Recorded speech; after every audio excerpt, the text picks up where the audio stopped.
공독해 드리겠습니다. 율법이 들어온 것은 범죄를 더하게 하려 함이라. 그러나 죄가 더한 곳에 은혜가 더욱 넘쳤나니 이는 죄가 사망 안에서 왕노릇한 것 같이 은혜도 또한 의로 말미암아 왕노릇하여 우리 주 예수 그리스도로 말미암아 영생에 이르게 하려 함이라. 아멘.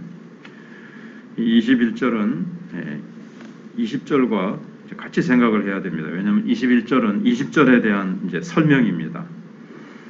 21절은 로마서 1장 처음부터 지금까지 쭉 이끌어온 그 내용의 마지막 요약입니다. 결정적인 요약입니다.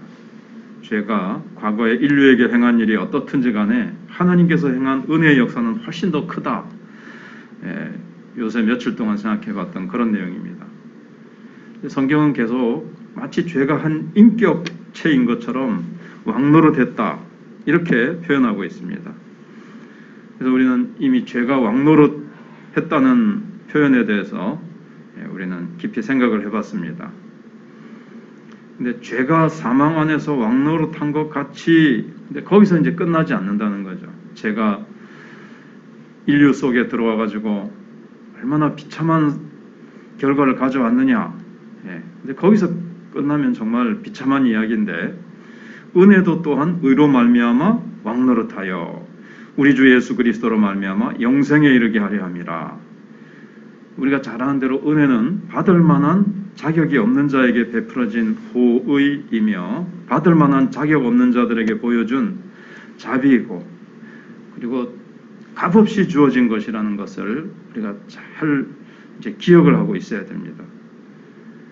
우리 안에 아무런 공로도 없고 반대로 연약하고 경건치 않고 죄인들이고 하나님과 원수 상태였는데, 하나님의 우리가 받을 거라고는 진노밖에는 없는 우리였는데, 그럼에도 불구하고 하나님께서 우리에게 호의를 베풀어 주셨다. 자비를 베풀어 주셨다.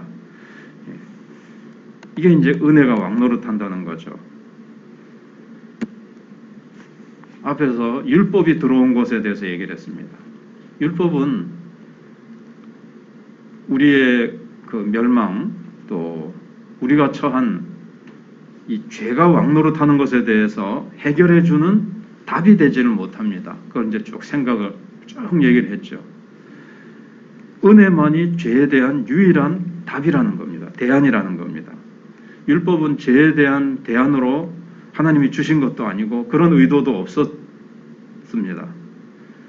왜냐하면 율법은 구원을 위해서 하나님이 만드시고 주신 것도 아니고 또 그렇게 할 수도 없고요. 율법이 연약해서 그런 것이 아니라 우리 육신이 연약하기 때문에 그렇습니다. 그래서 인류는 두 종류의 사람밖에 없습니다. 죄에 의해 다스림을 받든지 아니면 은혜의 능력과 은혜의 법, 은혜가 왕노릇하는 그 밑에 있든지, 죄가 왕노릇하고 사망이 왕노릇하는 그 밑에 그 영역에 있든지, 아니면 은혜가 왕노릇하는 그 영역에 있든지, 중간지대는 없어요. 인류는 크게 그렇게 두 종류로 나눌 수가 있습니다. 근데 성경은 이 두 세력 간의 싸움의 역사를 기록하고 있습니다. 원수는 하나님의 그 에덴 동산에 들어와서 사람을 유혹해서 이제 넘어뜨렸죠. 그 순간부터 죄가 왕노릇하기 시작했습니다. 그런데 즉시로 하나님께서 은혜의 언약을 약속을 하시고 은혜가 그 싸움 속에 탁 이제 들어옵니다. 여자의 후손이 뱀의 머리를 상하게 할 겁니다. 구약을 쭉 읽어보시면 죄의 세력과 은혜의 세력, 이 두 사이에 큰 싸움이 계속돼요. 은혜만이 죄를 이기기에 넉넉한 유일한 힘이 되는 겁니다. 구약을 쭉 계속 창세기부터 그 다음부터 이제 읽어보시면 죄와 은혜와의 싸움입니다. 근데 죄가 계속 이기는 듯하죠. 말라기까지 읽어보시면은 또 뭐 열왕기상하, 역대상하 쭉 사사기 읽어보시면 죄가 늘 승리하는 것 같이 보입니다. 그런데 은혜는 지는 것 같죠. 그러다가도 또 은혜는 살아나고 다시 또 전진해 나가고 점점 더 이제 확대해 나갑니다. 이스라엘 백성들의 역사를 읽어보면 늘 죄와 은혜의 싸움, 죄가 이스라엘 백성들을 삼켜서 완전히 넘어뜨리려고 하고 다시 그렇지만 은혜가 다시 또 살아나서 이스라엘 백성들 다시 일으켜 세우고 다시 또 죄가 이스라엘 백성들을 또 넘어뜨려서 멸망시키려고 하고 그러나 그럴 수밖에 없는데 은혜가 다시 또 부어져서 다시 이스라엘 백성들을 일으키고 끝내는 은혜의 승리로 하나님께서 이끌어 가십니다. 은혜의 왕이신 예수 그리스도께서 오셔서 죄와 사망의 세력을 깨뜨리시고 은혜로 자기 백성들을 이제 건져내십니다. 결국 은혜만이 죄를 이기기에 넉넉한 유일한 힘입니다. 우리가 이제 이것이 이제 성경이 말해주는 것이고 또 우리도 실제적으로 우리 속에 역사하는 죄의 세력, 이 세상이 우리를 공격해오는 죄의 세력을 이길 수 있는 것은 은혜밖에 없다는 거죠. 내가 율법을 잘 지켜 행함으로, 내 힘으로, 내 능력으로, 내 노력으로 이겨낼 수 없다는 거예요. 세상의 대다수의 사람들이 지금 고통받고 있잖아요. 그거는 죄로 말미암아 고통받는데 죄 뭘 어떤 죄 이거는 죄에 대한 증상이고요. 왜 세상이 이렇게 비참하게 되어 있느냐? 죄가 왕노릇하기 때문에. 어제도 말씀드린 대로 죄의 노예이기 때문에 그렇습니다.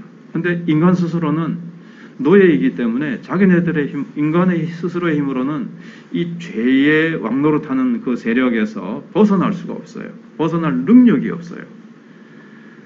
근데 여기 이제 대칭적으로 은혜에게도 이게 같은 것이 적용됩니다. 은혜가 왕노릇합니다. 감사하게도 죄가 왕노릇하였던 것 같이 성경 그렇게 말씀합니다. 은혜도 또한 역시 왕노릇을 합니다. 죄가 왕노릇하는 것이 얼마나 힘이 센지, 죄가 힘이 센지 좀 한 이틀 정도 생각을 해봤습니다. 그런데 은혜는 더 커요, 그 힘이. 그래서 은혜는 훨씬 더 왕노릇합니다. 왕노릇한다는 것. 이 표현이 큰 의미가 물론 있죠. 우리가 잘 못 깨달아서 그렇지. 제가 왕노릇하니까 그 통치 밑에서 꼼짝 못하고 죄를 짓고 살 수밖에 없는 겁니다. 그런데 은혜가 딱 들어왔는데 은혜도 왕노릇해요. 왕노릇한다. 이제 우리를 통치하고 우리를 다스린다는 거죠. 죄가 거듭나지 못한 사람 속에서 왕노릇하는 것처럼 은혜도 정확히 같은 식으로 그리스도인 안에서 왕노릇하는 겁니다. 성경이 말해주고자 하는 것은 은혜가 최상의 자리에 있다는 거예요. 죄가 왕노릇하고 인간을 망쳐놓고 인간을 불행하게 하지만 그래서 굉장히 그 힘이 세서 참 인간은 절망적이죠. 오호라 나는 공고한 사람이로다. 누가 이 사망의 몸에서 나를 건져낼고 그렇게 할 수밖에 없는데 은혜가 탁 들어와서 왕노릇하는 겁니다. 이제부터는 예수 그리스도를 믿으면 은혜가 이제 왕노릇하는 거죠. 왕은 모든 걸 통제합니다. 왕이라는 것이 보여주는 암시하는 게 뭡니까? 원수들을 정복한다는 것을 의미하는 거죠. 또 지켜주고 왕은 그런 역할을 하지 않습니까? 백성들을 보호하고 적들로부터 막아줄 뿐만 아니라 원수를 정복하는 그런 존재거든요. 그래서 은혜가 우리를 통제하고 또 우리를 보호해 줍니다. 우리를 지켜주고 우리가 인내하게 해주고 은혜가 이 일을 하지 못한다면 우리는 구원받을 수 없습니다. 우리는 네 힘으로 구원을 이루어라.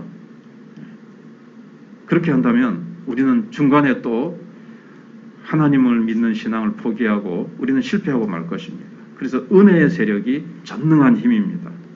이 은혜가 우리를 끝까지 붙들어주고 우리의 구원이 완성될 때까지 끝까지 우리를 데려가는 거라는 거예요. 그래서 구원은 처음부터 끝까지 은혜에서 나옵니다. 구원의 매 단계마다 은혜로 의롭다함을 받고 또 은혜에 의해서 우리가 계속 다스림을 받고 계속 우리를 지켜주는 겁니다. 은혜가 왕노릇한다는 것.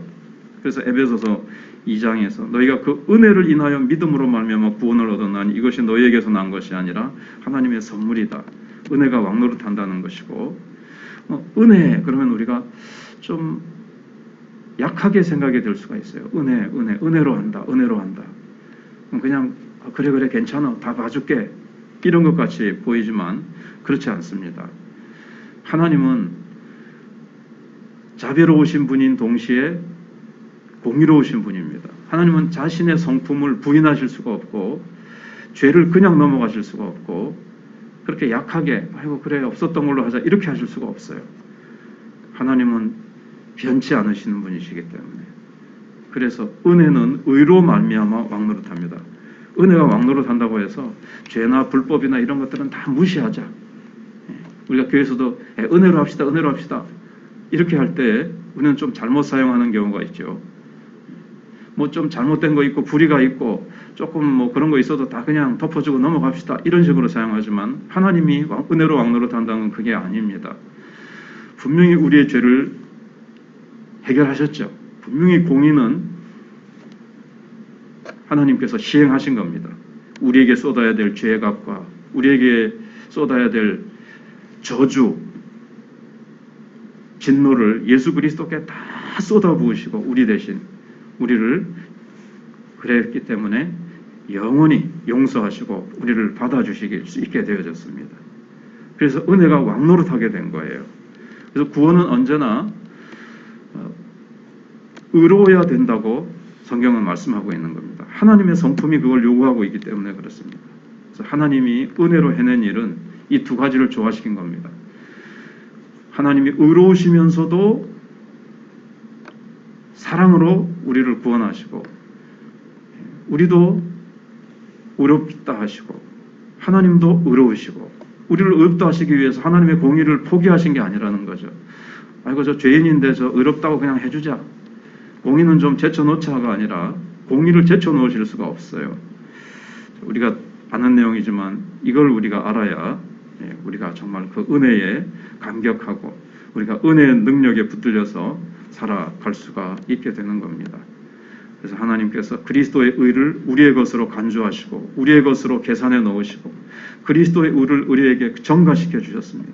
이게 이제 은혜가 왕노릇하는 방법입니다. 그래서 히브리서 4장 16절에 있는 대로 은혜의 보좌 앞에 우리가 담대히 나아갈 수가 있게 된 겁니다. 은혜의 보좌, 심판의 보좌가 아니고.